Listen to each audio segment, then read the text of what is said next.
Bonjour et bienvenue dans le sommet Chemin de liberté, marcher vers soi et vers les autres. 5 jours de conférences, 5 jours en compagnie de conférenciers et conférencières qui ont choisi de partager leur propre chemin, leur propre voie, leurs propres expériences pour participer à l'expansion du monde. Je suis Hélène, je suis accompagnatrice en montagne et professeure de yoga et j'accompagne des hommes et des femmes sur le chemin de leur reconnexion à leur propre nature et à la reconnexion à la nature. Et je fais ça à travers le yoga et la marche. Et aujourd'hui, j'ai la grande joie, dans le cadre de ce sommet, d'accueillir Blandine Valois. Blandine, je te souhaite la bienvenue. Je suis vraiment très, très heureuse que tu participes à l'énergie de ce sommet.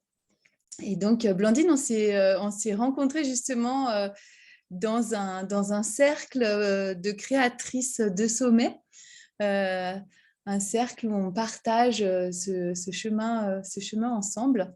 Et c'est vraiment une grande joie pour moi que tu sois là aujourd'hui. Et je te propose que tu te présentes, que tu nous dises qui tu es, ce que tu fais. Voilà, tout ça. Et puis après, on partira aussi sur ce que tu as envie de nous partager en lien avec le thème du sommet. Merci Hélène pour ton invitation. Moi, je suis vraiment, vraiment très heureuse d'être là. C'est vrai que la création d'un sommet, c'est un chemin en soi et ça pourrait tout à fait être dans le thème de ton sommet, Oui, je pense. complètement, ouais. Alors, pour me présenter, je suis Blandine Valois. Moi, je suis la fondatrice de L'être en soi. C'est une activité que j'ai créée en 2017. Et donc, elle a beaucoup évolué depuis 2017, mais l'essence de cette activité est toujours la même. Et c'est vraiment celle de créer un espace qui soutient la reconnexion et l'affinage de la connexion avec sa boussole intérieure, avec son propre système de guidance intérieure. Parce que du coup, c'est un sujet qui est très important pour moi, puisque dans mon parcours, ça n'a pas toujours été quelque chose d'évident pour moi, de sentir quelle était euh, bah, quelles étaient les informations qui me guidaient depuis l'intérieur. Et sur mon chemin, j'ai eu la chance de pouvoir être challengée, mais être aussi beaucoup aidée et soutenue par les chevaux. Et donc, les chevaux ont une place à part entière dans ma façon d'accompagner. Donc, j'accompagne globalement des personnes qui se sentent en lien avec la nature et peut-être plus particulièrement avec les chevaux, même s'il n'y a absolument pas besoin d'être cavalier ou de connaître les chevaux pour pouvoir bénéficier de cet accompagnement. Ouais. Et donc, qu'est-ce qui t'a amené, toi, à explorer ce lien avec les chevaux et avec la nature, hein? J'imagine qu'il y a peut-être eu des étapes et des moments dans ta vie qui t'ont amené vers ça. Oui, alors je pense que comme beaucoup de personnes ayant une sensibilité un petit peu ouverte, très, très à fleur de peau, le monde des humains, ça a été parfois compliqué dans mon enfance et même au sein de ma famille. Et donc, le contact avec les animaux, ça a toujours été quelque chose de rassurant, de sécurisant, de soutenant pour moi et qui me permettait aussi de me connecter à un univers de spontanéité, de joie et de liberté d'une certaine manière où en fait j'avais la sensation auprès des animaux, c'est quelque chose qui revient souvent, mais c'est vrai que voilà, je l'ai vécu aussi, ce côté où on n'est pas jugé en fait par les animaux et puis il y a l'échange est de ce fait 100% authentique. Ouais. Un chien qui n'a pas envie d'être caressé, il s'en va, c'est tout. Il ne va pas s'occuper de comment nous on le vit, de ce que du coup on a une image de lui qui a changé. Voilà quoi. Et puis donc il y avait ça. Et très jeune, j'ai eu enfin très jeune, j'avais 8-10 ans, j'ai eu un appel à aller faire du poney, rencontrer les poneys. J'avais ce rêve là des chevaux. Et ce que je recherchais, en fait, ce qui me faisait vraiment rêver, je pense comme beaucoup de petites filles, c'était l'idée de pouvoir avoir cette relation forte de confiance et d'amitié, en fait, avec peut-être un cheval en particulier, même si les chevaux, d'une manière générale, m'attiraient, et de pouvoir goûter un petit peu à la liberté qu'ils évoquent chez moi et chez beaucoup d'humains. La liberté, la puissance, tu vois, ce côté, voilà, à la fois très dans la sensibilité, dans le subtil, et à la fois, c'est puissamment incarné, quoi. Donc évidemment, je ne mettais pas du tout tous ces mots là-dessus à l'époque, mais voilà, aujourd'hui, avec le recul, je me dis que c'est ce côté puissance et liberté qui m'attirait. Et donc, j'ai voulu travailler avec les chevaux, et quand j'ai commencé à rentrer en formation, je me suis retrouvée dans un monde qui ne me correspondait pas du tout, dont je ne comprenais même pas le fonctionnement, en fait. Donc, j'étais vraiment assez perdue. Je ne comprenais pas trop ce qu'on attendait de moi. Et en fait, j'étais justement, maintenant avec le recul, je sais que je n'étais pas du tout en contact avec ma guidance intérieure, mes besoins, mes envies, qu'est-ce qui est juste pour moi, mes valeurs.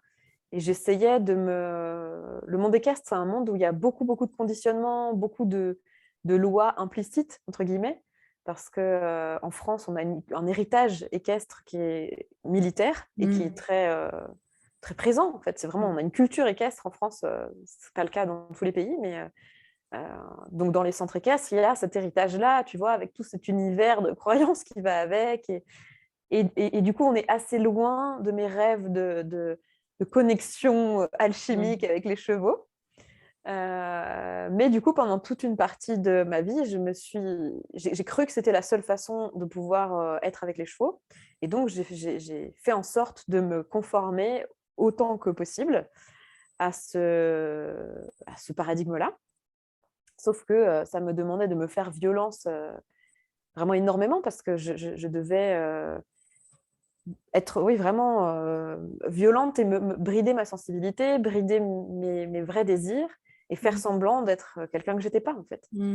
Évidemment, j'en avais pas conscience, hein, pas à ce point-là, mais c'était douloureux. Clairement, c'était douloureux. Et puis jusqu'à un moment où j'ai fait un genre de burn-out, même si ce n'est pas les mots qui ont été posés à l'époque, surmenage, émotionnellement, c'était hyper compliqué. J'avais je vivais dans un climat, tu vois, très irrespectueux, en fait, très humiliant. Voilà, très humiliant. Comme moi, j'étais en bas de l'échelle quand j'étais en formation, c'était ce truc, oui, je pense un peu à la militaire, où ceux qui sont en bas, c'est ceux qui nettoient les ramassent la chiottes, quoi. merde. Voilà, c'est ça. C'est ça, il n'y a pas de considération. Et en plus, à l'époque, ce dont je n'avais pas du tout conscience, c'est que en fait, notre système nerveux, il capte, et en particulier quand on a ce côté un peu hypersensible, il capte les émotions des êtres qui nous entourent. Et cette formation, je la faisais dans une écurie de concours complet, avec des chevaux qui vivaient en boxe pratiquement 24 heures sur 24. Donc, dans des conditions qui ne prennent pas soin de leurs besoins physiologiques, qui du coup eux-mêmes étaient très stressés, parce qu'alimenter pour faire des performances sportives, donc tu vois, une alimentation qui donne beaucoup d'énergie, et en même temps pas la possibilité de la dépenser, ouais. Exactement, donc ils sont, tu vois, c'est des boules de stress, et moi je recevais tout ça, et donc en fait mon cerveau il fonctionnait plus bien, quoi, parce que j'étais complètement saturée par toutes ces informations-là dont j'avais pas conscience. À l'époque, j'avais vraiment pas conscience de comment on fonctionnait en tant qu'humain, en tant que mammifère même, parce que les chevaux aussi, hein, ils fonctionnent de la même manière que nous, enfin sur ce plan-là. Et donc, je suis sortie de cette formation-là avec vraiment l'idée que j'étais débile, que j'avais pas ma place auprès des chevaux, et que j'étais vraiment, tu vois, j'avais une estime de moi, mais qui atteignait les profondeurs abyssales, jamais. Donc évidemment, j'avais honte de moi, de pas être capable de pouvoir. Honte de qui tu étais. Mais c'était un truc un peu diffus. À l'époque, j'aurais pas pu dire j'ai honte de qui je suis. Juste, c'était un mal-être hyper présent, quoi, où je me sentais inadaptée au plus haut point. Et comme le dernier tu vois, c'est sans aucun intérêt, complètement à côté de la plaque, enfin, à total. Ouais. Et du coup, je me suis éloignée des chevaux après ça. Et c'est là où j'ai commencé à m'intéresser à l'humain. Et puis, les années passant, j'ai petit à petit, au bout de quelques années, j'ai découvert l'apprentissage facilité par les chevaux ou le développement personnel facilité par les chevaux. Et là, j'ai commencé en fait à vraiment pouvoir comprendre comment je fonctionnais et tu sais, à pouvoir poser des mots sur ce qui s'était passé, pourquoi je m'étais retrouvée comme ça avec le cerveau qui ne fonctionne plus, alors que j'ai plutôt tendance à avoir un cerveau qui fonctionne parfois trop, tu vois. Et, puis, surtout, ça m'a donné des clés pour comprendre que cette espèce de gros truc que je considérais comme un handicap vraiment, qui étaient les émotions, que je ne savais pas quoi en faire et qui me paraissaient tellement encombrantes. Là, j'ai commencé à comprendre comment elles pouvaient être mes alliées et surtout à reconnaître que ces émotions, quand on les remet à leur place de voyant sur le tableau de bord, tu vois, quand j'ai arrêté de m'identifier à mes émotions, c'est-à-dire arrêter de me dire je suis quelqu'un de colérique, qui s'énerve, ou je suis quelqu'un de timide, ou je suis quelqu'un de... Voilà, ces choses comme ça. Et juste me dire, bah, là, en fait, c'est une C'est le information. contexte qui a fait que Ouais. Oui, et puis voilà, c'est une information à l'intérieur de moi qui veut dire quelque chose, en fait, qui demande à ce que je change, parce que j'ajuste quelque chose quand c'est une émotion inconfortable. Clairement, ça a changé ma vie et ça a changé ma relation avec moi-même. Et ça fait vraiment partie des choses aujourd'hui que j'ai envie de partager parce que je me suis rendu compte que j'étais loin d'être la seule à ressentir cette espèce de détresse face à des émotions qui prennent des proportions très importantes. Et clairement, on ne nous éduque pas à ça, en fait. Donc ça a été le point de départ, quoi. Ouais. Et du coup, tu as fait une formation dans ce domaine-là? Comment tu y es arrivée dans ce domaine de la guidance avec les chevaux? Alors, j'ai fait différents stages déjà pour moi, en fait, pour vraiment intégrer.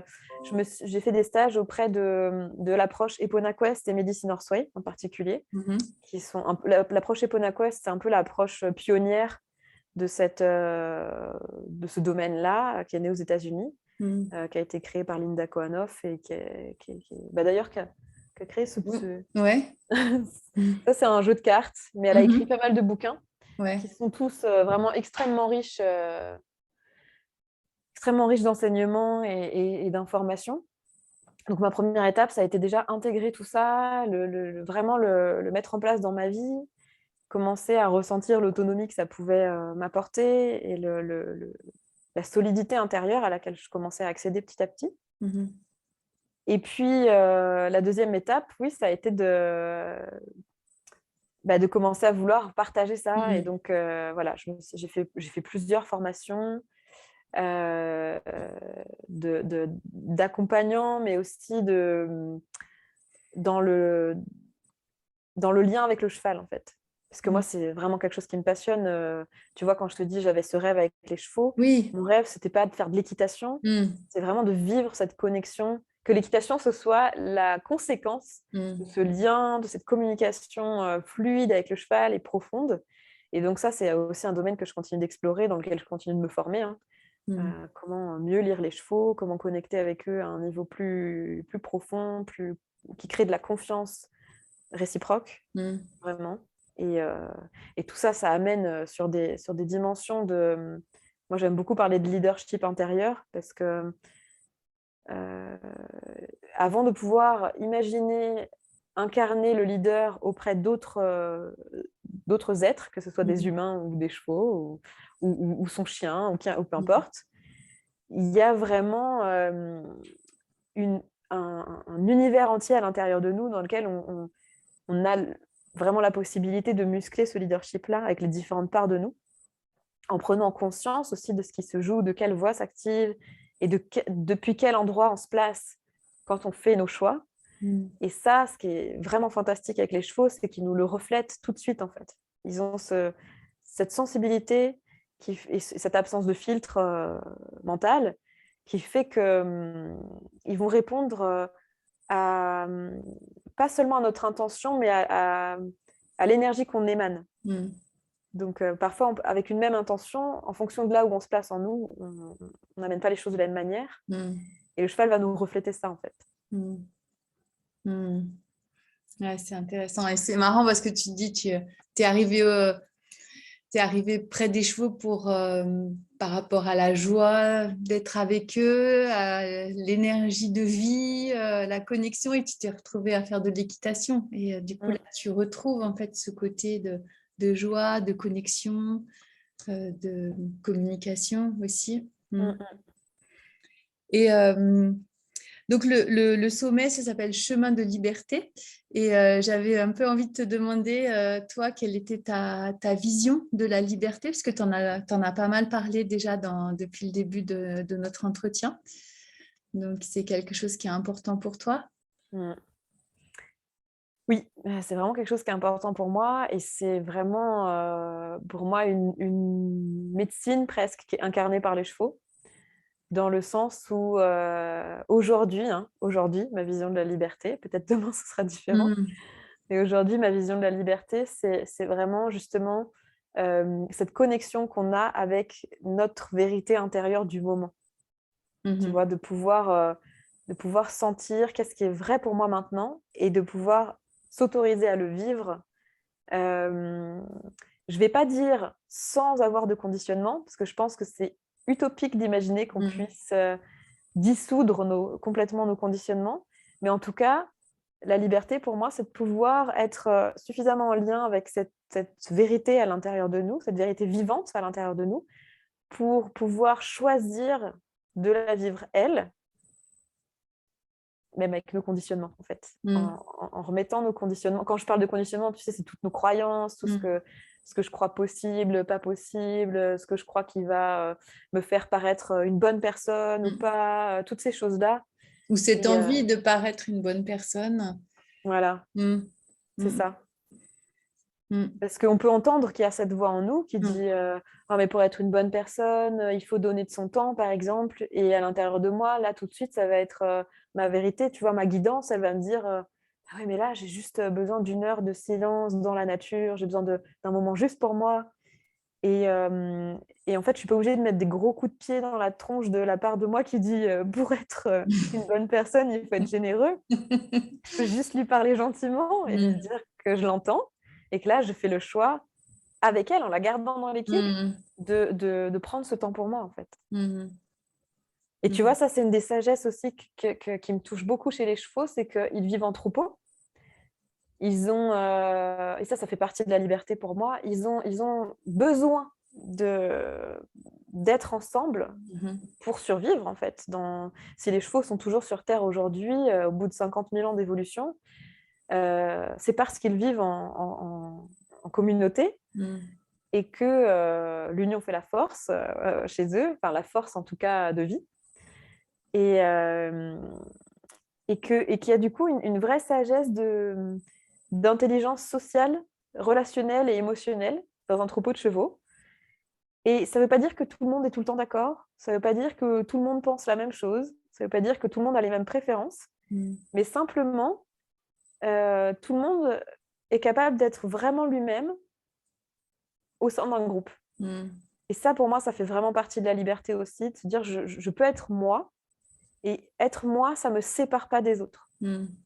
Ou laisser l'autre être lui, ça ne le sépare pas de moi, ou ça ne veut pas dire que je dois m'effacer. Tu vois, retrouver un peu cette ouverture à pouvoir vivre ensemble en apportant chacun quelque chose, quoi. Ouais. Et c'est quelque chose qui est assez subtil, effectivement, à équilibrer ça. Et c'est aussi sur le chemin de la vie qu'on apprend petit à petit ce genre de choses. Et Et donc, tu me disais quand on préparait cette entrevue que pour toi, les émotions, elles vont t'aider justement à trouver comment dire, ce respect de ta liberté. Mmh. Et comment ces émotions, elles vont pouvoir te guider justement. Mmh. Merci pour cette question. Alors, je ne sais pas si c'est seulement dans les enseignements que j'ai eus, mais en tout cas, l'information la plus cruciale que j'ai retenue, qui m'inspire dans la voie des chevaux, telle que je l'ai apprise et que je la partage, c'est de considérer les émotions comme des informations. Donc, vraiment, comme je te disais tout à l'heure, d'une part, de ne pas s'y identifier, et d'autre part, de pas se laisser aller au piège, de les considérer comme un état, tu vois? Un état, qui caractérise, qui veut dire quelque chose sur nous, en fait. Hem Et donc il y a des psychologues qui ont travaillé à établir, ce qu'on appelle des chartes émotionnelles et qui ont identifié des grandes familles d'émotions et qui ont identifié le message porté par ces grandes familles d'émotions. Donc après, peu importe le nom qu'on leur donne, mais tu vois, si je pouvais donner un exemple, il y a plusieurs formes, il y a plusieurs messages qui vont avec, la sensation d'énervement. Quand on s'énerve, c'est pas forcément tout le temps le même message. Il y a au moins 3 au moins 3 messages possibles et c'est là où c'est précieux d'avoir, l'idée d'aller regarder quelle est l'information qu'il y a derrière cette, tu vois, la 1re étape, ce serait de reconnaître: «OK, là, j'ai une émotion, parce que je le sens dans mon corps, je sens qu'il y a un truc qui se passe, donc j'ai une émotion». Je vais du coup aller regarder ce que ça veut dire. 2e étape. Donc pour aller regarder ce que ça veut dire, moi j'ai un tableau en fait que je connais maintenant, à force de le pratiquer, sur lequel je vais regarder les différents messages. Et donc pour l'émotion qui nous énerve, la sensation d'être énervé, ce qui pourrait être le message de la colère, globalement, c'est quand une limite a été franchie.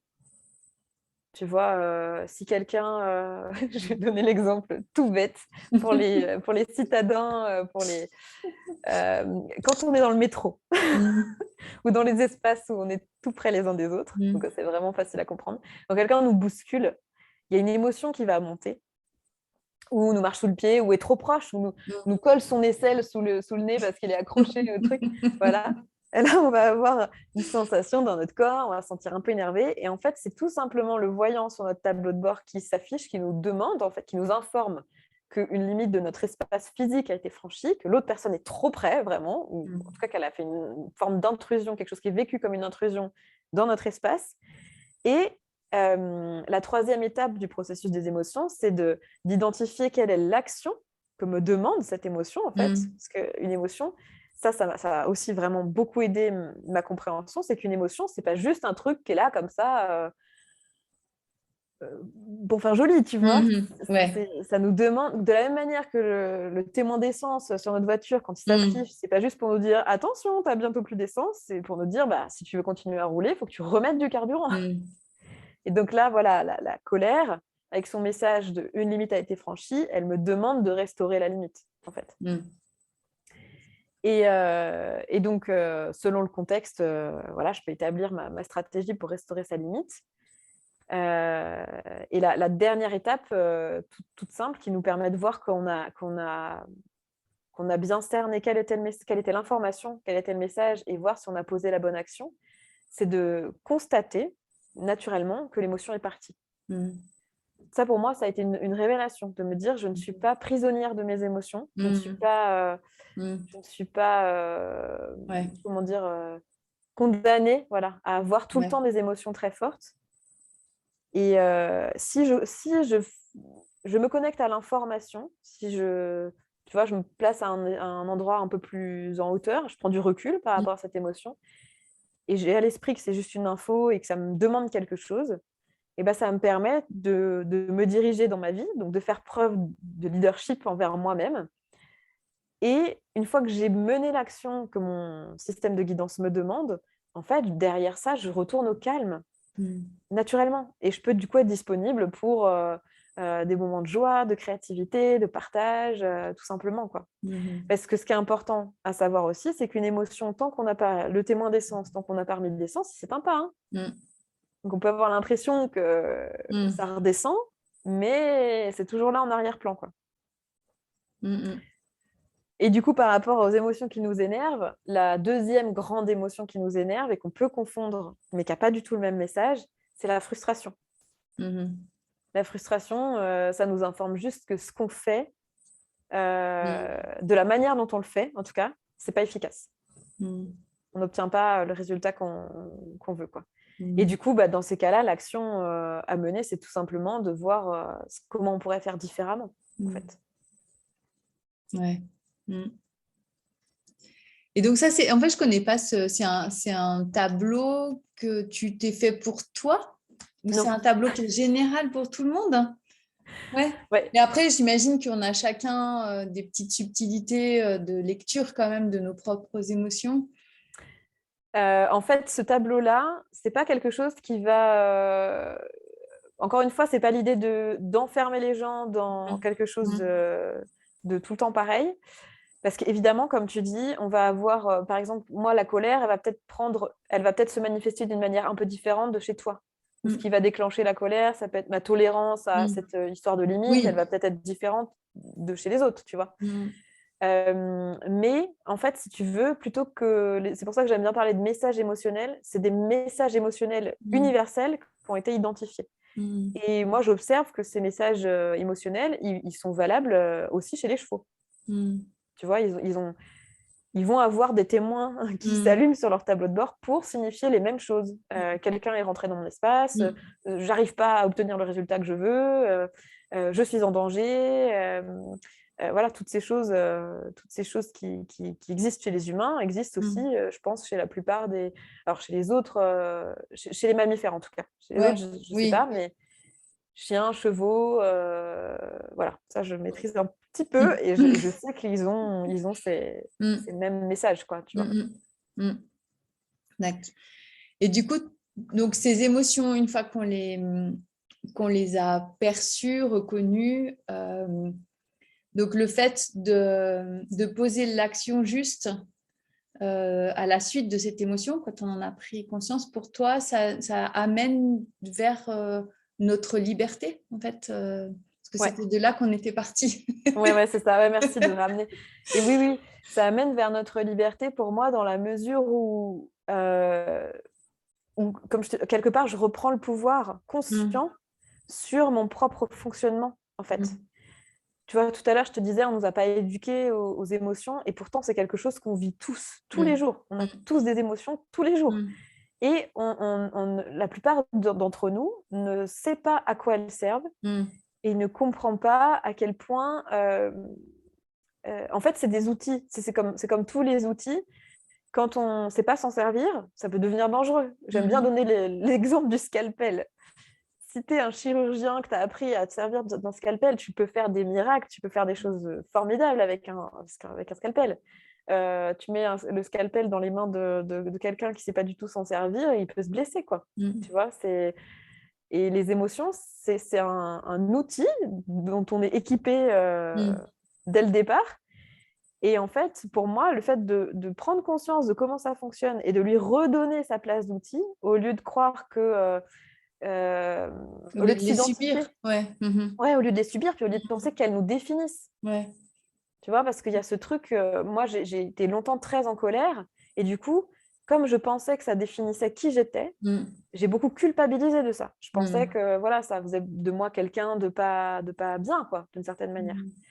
Et donc, c'est aussi en ça que, pour moi, c'est un vrai chemin de liberté de reprendre un peu de la hauteur et de remettre les émotions à leur place d'information, parce que du coup, ça nous permet de reprendre notre capacité à faire des choix conscients dans notre vie. À pas subir, comme tu disais. Ouais. Et donc, tu as parlé tout à l'heure de la honte, et de la honte comme comment dire, une émotion qui a été très puissante pour toi. Alors, forcément, c'est une émotion très puissante, mais dans tous les cas, toi, dans ton chemin, elle a été importante dans ton évolution.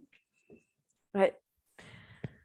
Alors, c'est assez frais que j'ai Mm. vraiment pu connecter à la puissance, enfin, à la puissance de liberté, justement, Ouais. qu'il y a derrière la honte. C'est pour ça que j'ai eu envie de parler particulièrement de ce sujet de la honte aujourd'hui. Parce que donc, je pense que parmi les émotions, c'est vraiment l'une des plus difficiles, la honte. J'avais déjà lu ça au sujet des 5 blessures de l'âme de Lise Bourbeau. Elle parle je me rappelle plus quoi. Celui qui a subi la blessure d'humiliation, en fait, elle va avec l'émotion de la honte. Et j'avais lu quelque part, je ne sais plus si c'est dans le livre ou dans un article, enfin peu importe, mais j'avais lu quelque part qu'elle expliquait que c'était le masque, c'était une des émotions, une des blessures qui était la plus difficile à reconnaître. Parce que la honte, c'est une émotion qu'on n'a tellement pas envie de ressentir, en fait, qui nous fait se sentir vraiment mal. Et en plus, je pense qu'on peut la cacher beaucoup plus facilement que les autres aussi. C'est-à-dire, on la cache beaucoup. Enfin, du coup, Lise Bourbeau, elle parle justement de ce masque. En fait, on se cache beaucoup derrière un masque, encore plus que pour les autres émotions, je pense. Tu vois, la colère, elle a une puissance qui fait que forcément, elle va sortir. Ou en tous les cas, effectivement, tu as raison, c'est une émotion qui est vraiment dure, je pense, à aller dénicher. Et ouais. Excuse-moi, du coup, je t'ai coupé. Ah, mais je t'en prie, c'est chouette.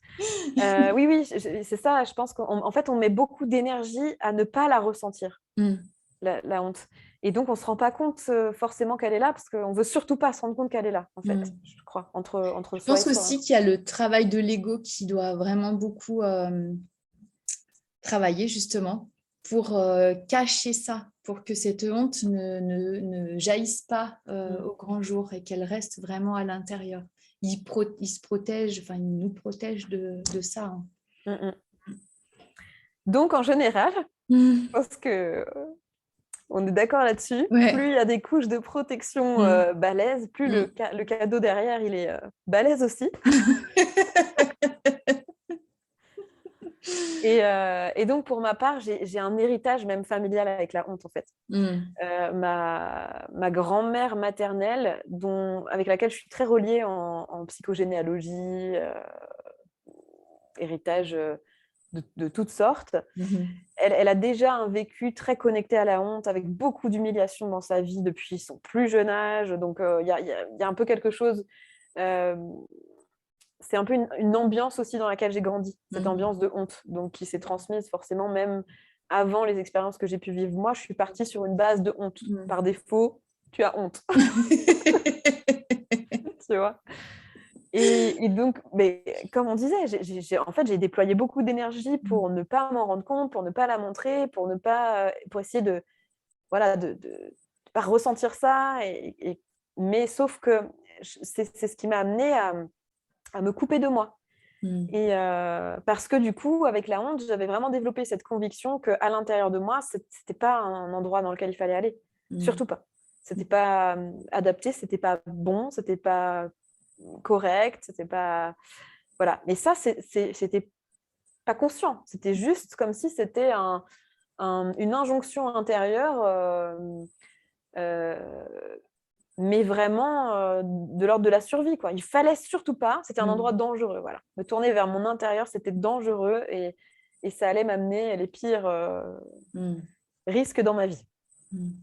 Donc voilà avec quoi je partais. Et du coup, grâce à ces chartes émotionnelles dont je t'ai parlé, à cet outil-là, très récemment, parce que donc là, je suis en train de me former à cette approche. Pour pouvoir transmettre ces outils que j'utilise avec moi-même depuis 6 ans. Et là, maintenant, je me suis lancée pour être certifiée de l'approche Medicine Way, ce qui devrait avoir lieu en juin, là, très bientôt. Ouais. Voilà. Et donc, c'est génial parce que ça m'a amené à redécouvrir, tu vois, ces outils avec un nouveau niveau de compréhension, d'intégration. Et c'est là où ça a fait tilt chez moi au sujet de la honte.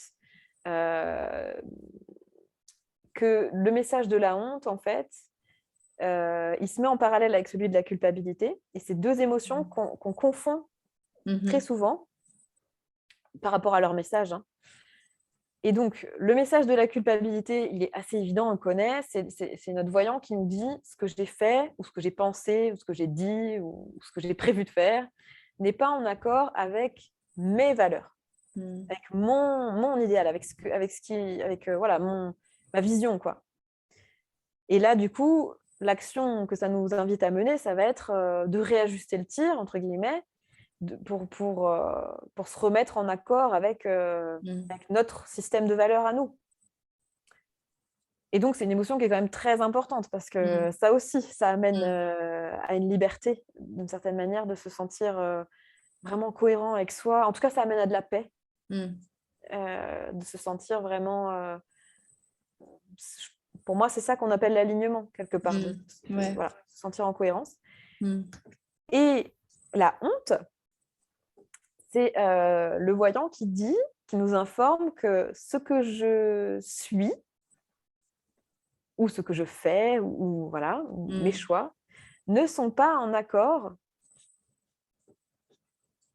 C'est la manière dont on le perçoit, ce que je suis. Parce que c'est plutôt ce que je fais, ou ce que j'incarne, ou ce que je choisis, n'est pas en accord avec un système de valeurs extérieur à moi.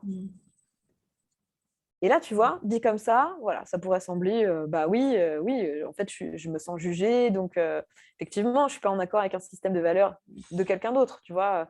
J'ai décidé de travailler avec les chevaux, mes parents auraient voulu que je sois médecin, voilà, ce n'est pas en accord avec leurs valeurs, donc je me sens un peu naze. Bon, ce n'est pas ce qui m'est arrivé, hein, c'est pour donner un exemple. Voilà, ça peut être un exemple de honte.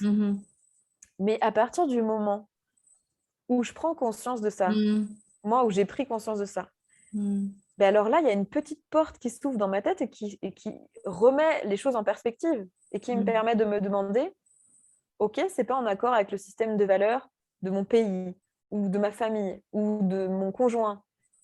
Bon, donc ça, c'est une information. Et du coup, la question qui suit, en fait, c'est dans quelle mesure est-ce que j'ai besoin d'être en accord avec le système de valeurs de cette personne ou de cette institution? Et si c'est important pour moi, par exemple dans le couple, si j'ai besoin de rejoindre les valeurs de mon conjoint, comment est-ce que je peux trouver un ajustement entre mes valeurs, les siennes, et me sentir en accord, en fait, avec le choix que je fais? Et ça, tu vois, c'est tellement énorme, en fait, parce que de nouveau, ça m'a permis de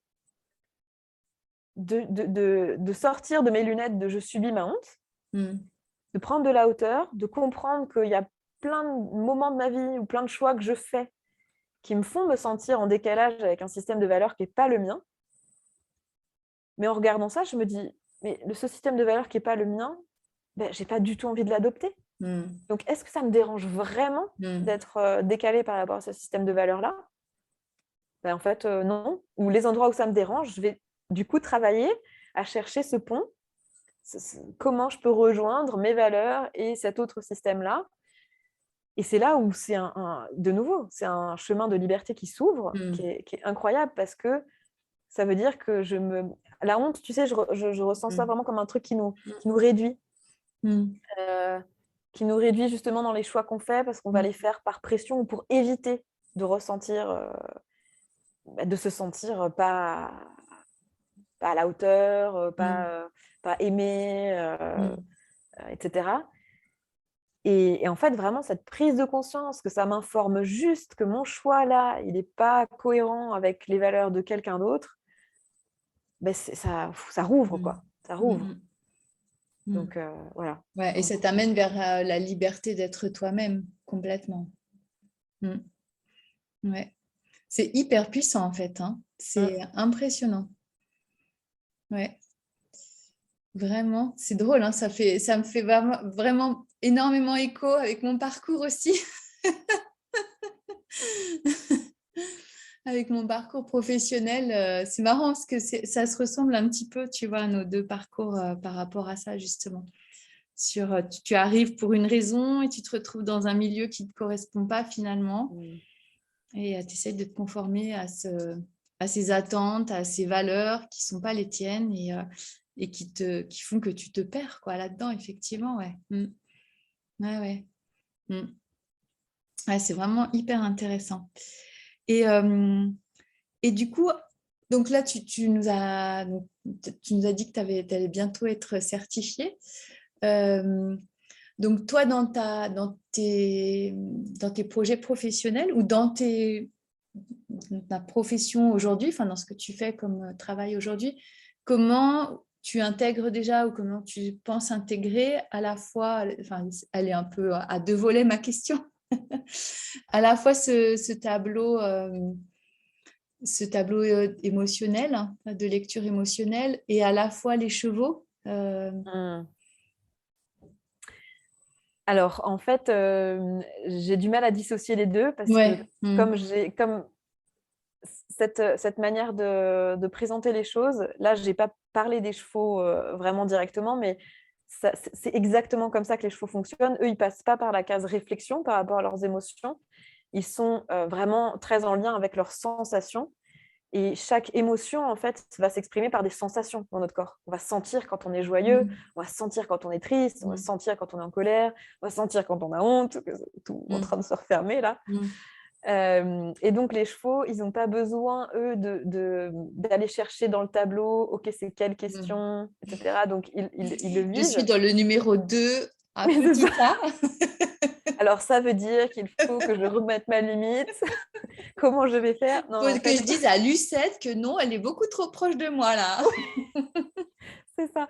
Et donc eux, ils ont une manière beaucoup plus intuitive de le vivre. Mais ils déroulent exactement ces 4 étapes de sentir l'émotion, connecter quelle information elle leur amène, poser l'action qui est demandée, et la 4e étape qui est pour un cheval de ce qu'on appelle de retourner brouter, c'est-à-dire revenir au calme en fait, naturellement, une fois que ces 3 étapes ont été déroulées. Et c'est de cette manière aussi qu'ils peuvent nous aider à accompagner et à intégrer une manière de dérouler ce processus émotionnel en entier, parce que le cheval, comme il est très ouvert au niveau des perceptions, il va ressentir l'état dans lequel on est, une émotion avec laquelle nous, on lutte, le cheval va avoir du mal à être dans le calme, en fait, en présence d'un humain qui est dans une émotion avec laquelle il lutte et ou en tout cas qui n'est pas complètement reconnue et pas déroulée. Donc, ça ne répond pas tout à fait à ta question, mais par rapport à la présence des chevaux, en tout cas, j'ai 2 manières de travailler. Il y en a une qui est en ligne. Donc, évidemment, les chevaux ne sont pas présents physiquement, mais leurs enseignements, ils sont.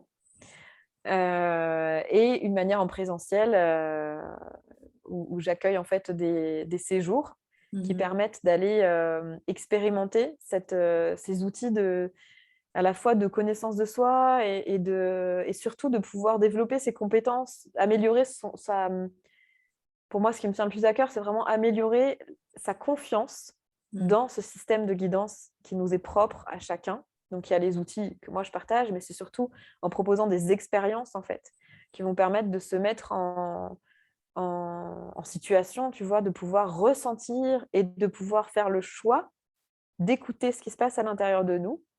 Parce que moi, je considère vraiment qu'il n'y a pas de secret, c'est vraiment en pratiquant, en se mettant, tu vois, dans le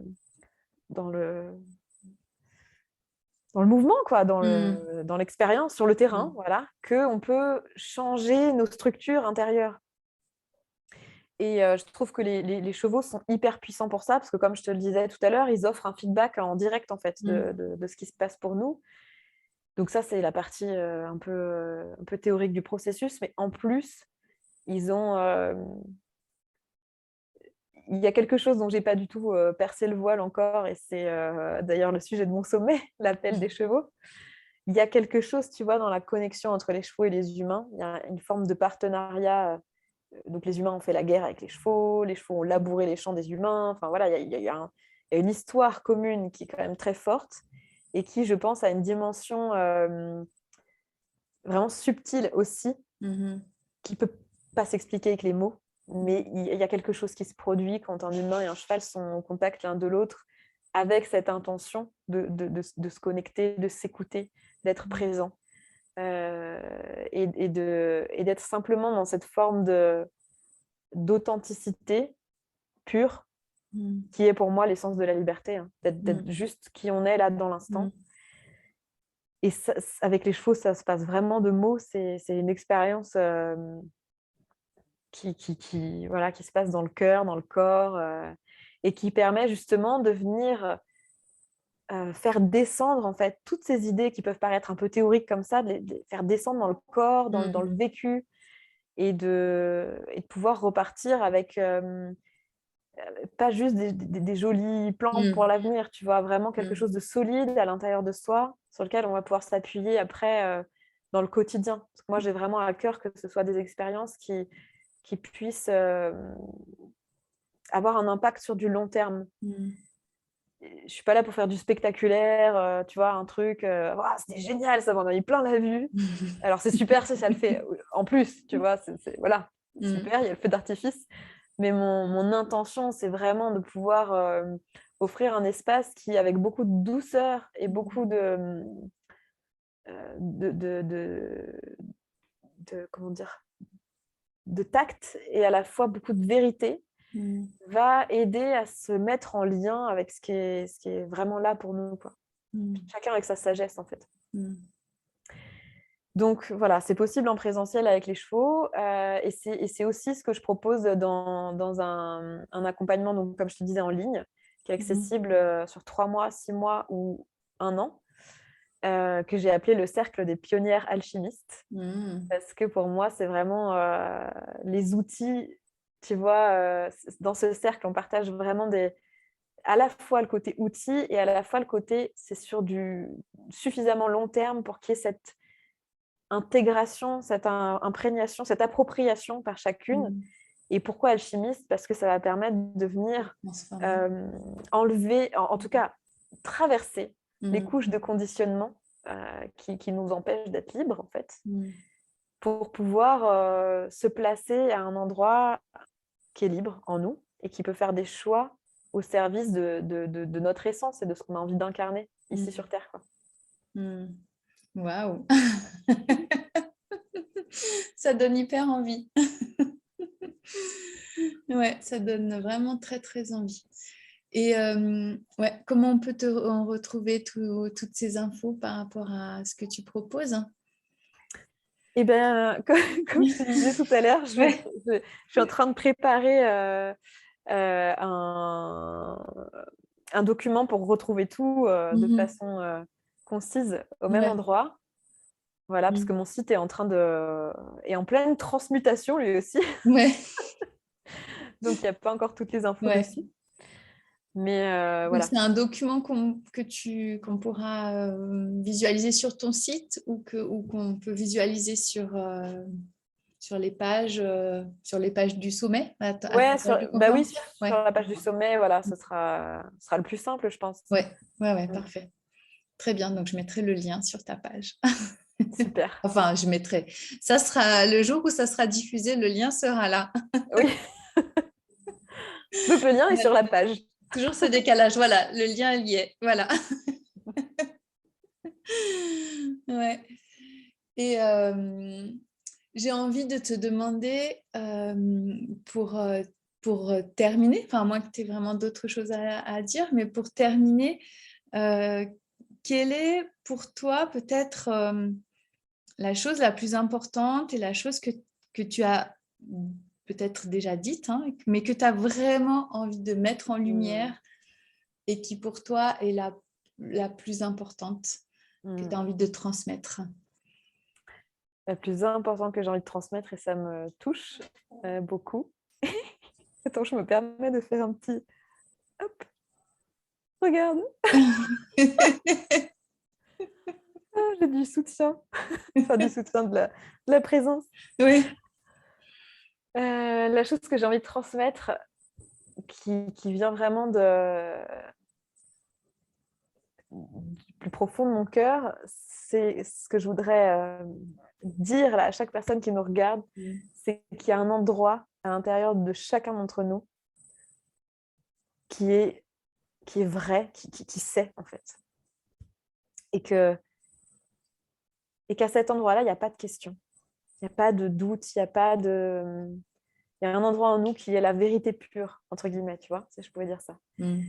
Et cet endroit ou cette fréquence ou cette dimension, voilà, on peut l'appeler comme on veut, c'est celle de l'instant présent, c'est celle de qu'est-ce qui est là, maintenant, tout de suite.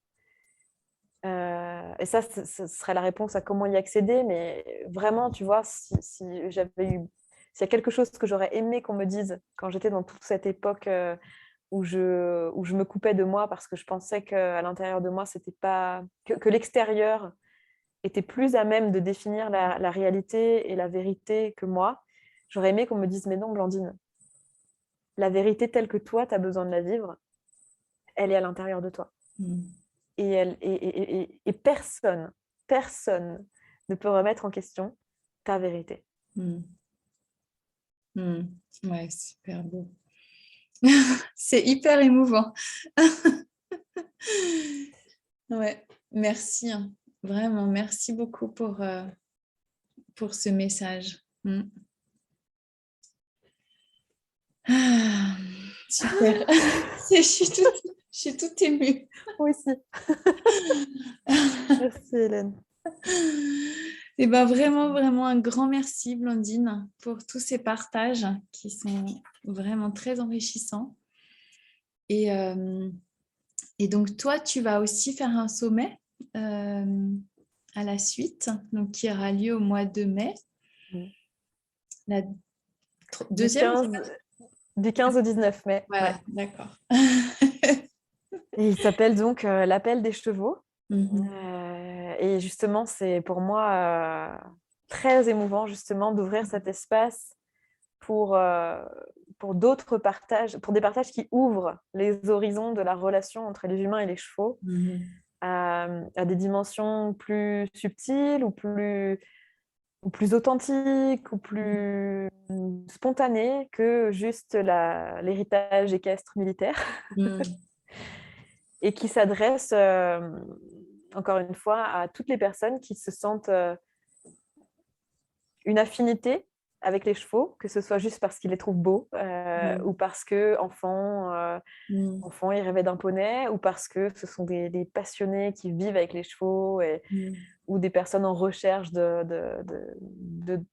sens plus profond dans leur relation avec leur cheval. Donc voilà, on va parler de liberté, clairement. On va parler de liberté et on va parler d'accomplissement aussi. Bon, hâte aussi d'y être. Hein. Et ben ouais, il y a aussi le lien vers le site de ton sommet sur la page qu'on pourra retrouver pour ceux qui ont envie de s'inscrire aussi. Super. Un grand merci. Ben, vraiment, merci beaucoup Blandine. Et puis, au plaisir de continuer à partager plein de belles choses. Et bien, au revoir à tous et puis on se retrouve pour une prochaine vidéo dans la semaine.